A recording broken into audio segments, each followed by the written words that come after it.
Lebanon में Hezbollah सरगना Hassan Nasrallah ने अपने जहरीले भाषणों से एक बार फिर तबाही को दावत दे दी है। पेजर और वॉकी टॉकी विस्फोट के बाद अब नसरल्लाह पहली बार टीवी पर बोलने आया तो इजराइल ने लेबनान पर बम बरसाना चालू कर दिया। इजरायली हवाई हमलों ने दक्षिणी लेबनान में कई बस्तियों को एक साथ निशाना बनाया। न्यूज एजेंसी रॉयटर्स की रिपोर्ट के अनुसार जब नसरल्लाह भाषण दे रहे थे तब इजरायली फाइटर प्लेन की आवाज से बेरूत की इमारतें हिल गई।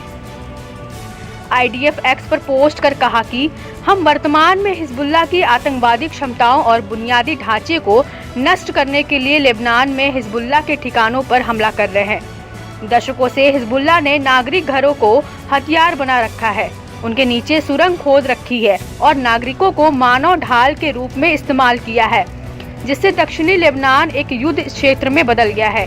IDF उत्तरी इजराइल में सुरक्षा लाने के लिए काम कर रहा है ताकि यहाँ के निवासियों को उनके घरों में वापस लौटने में सक्षम बनाया जा सके।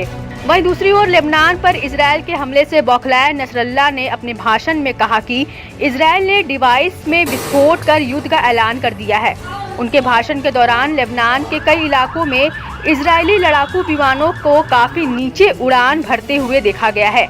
हालांकि इजराइल ने कहा कि उसने लेबनान में हिजबुल्लाह की क्षमता और उनके बुनियादी ढांचों को तबाह कर रहे हैं।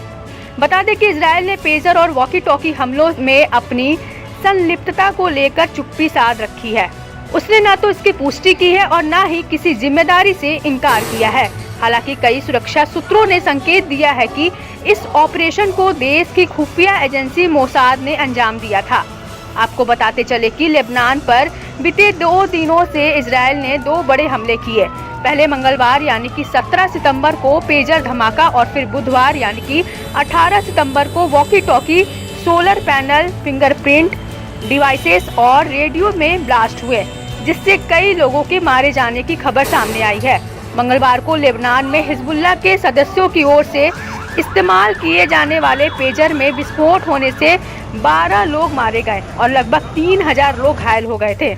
इस घटना के अगले ही दिन इसी तरह का एक और हमला हुआ, जब पेजर ब्लास्ट में मारे गए व्यक्ति की अंतिम यात्रा निकाली जा रही थी। तभी वॉकी टॉकी में धमाके हुए, इसमें 20 से ज्यादा लोग मारे गए।